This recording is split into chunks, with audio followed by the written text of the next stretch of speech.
นมัตถุรัตนตยัสสะขอความนอบน้อมจงมีแด่พระรัตนตรัยขอโอกาสพระเถระอ่านธรรมะครับ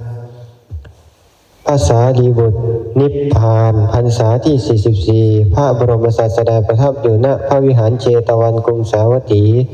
หลังจากออกพรรษาแล้วพระสารีบุตรเกิดความปริวิตกว่าพระพุทธเจ้าทั้งหลายจักปรินิพพานก่อนหรืออัคคสาวกจักปรินิพพานก่อนทราบว่าอัคคสาวกจักปรินิพพานก่อนจึงตรวจดูอายุสังขารของตน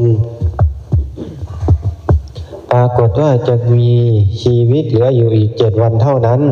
ดำริทูลว่าพระราหุลนิพพานในดาวดึงส์ภพพระอัญญาโกณฑัญญะที่ฉัตทันเราจักปรินิพพานที่ใดพระสารีบุตรเกิดความสังเวชปรารภมารดาว่ามารดาของเราก็เป็นมารดาของพระอรหันต์ถึง7 องค์แต่ก็ยังเป็นโคมิจฉาทิฏฐิไม่มีศรัทธาไม่เลื่อมใสในพระพุทธเจ้าพระธรรมและพระสงฆ์เลยจึงพิจารณาเห็นว่ามารดาจะเป็นโสดาบันบุคคลได้ก็ด้วยเทศนาของเราเท่านั้นในวันที่เราแสดงจิตตสูตรเราเทวดาได้บรรลุอรหันต์แทงตลอดมรรค3นับไม่ถ้วนนอกจากนั้นจักปรากฏตรัสรู้ในที่อื่นๆอีกมากมายบรรดาตระกูล80,000ทำใจเลื่อมใสในพระพุทธศาสนาก็ได้เกิดในสวรรค์ทั้งนั้นเหตุใดบัดนี้จึงไม่เปื้องความเห็นผิดของมารดาของตนเองพระสารีบุตรจึงตกลงใจเปื้องมารดาให้พ้นจากความเห็นผิดแล้วปรินิพพานในห้องที่ท่านถือกำเนิดนั่นแหละมารดาพระสารีบุตรคิดว่าวันนี้จะขออนุญาตพระผู้มีพระภาคเจ้ากลับไป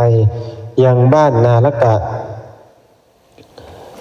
พระเถระบอกความประสงค์แก่พระจุลเถระผู้น้องชายแล้วเก็บเสนาสนะทำความสะอาดที่พักยืนที่ประตูสถานที่เคยพำนักดำริว่าบัดนี้เป็นการเห็นครั้งสุดท้ายจะไม่เห็นอีกการกลับมาอีกไม่มีแล้ว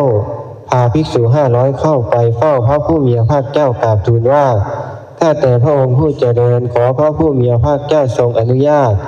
นี้เป็นการปรินิพพานของข้าพระองค์อายุสังขารของข้าพระองค์ปรงลงแล้วพระศาสดาตรัสถามว่าเธอจักปรินิพพานที่ไหนพระสารีบุตรตอบว่ากราบทูลว่าข้าแต่พระองค์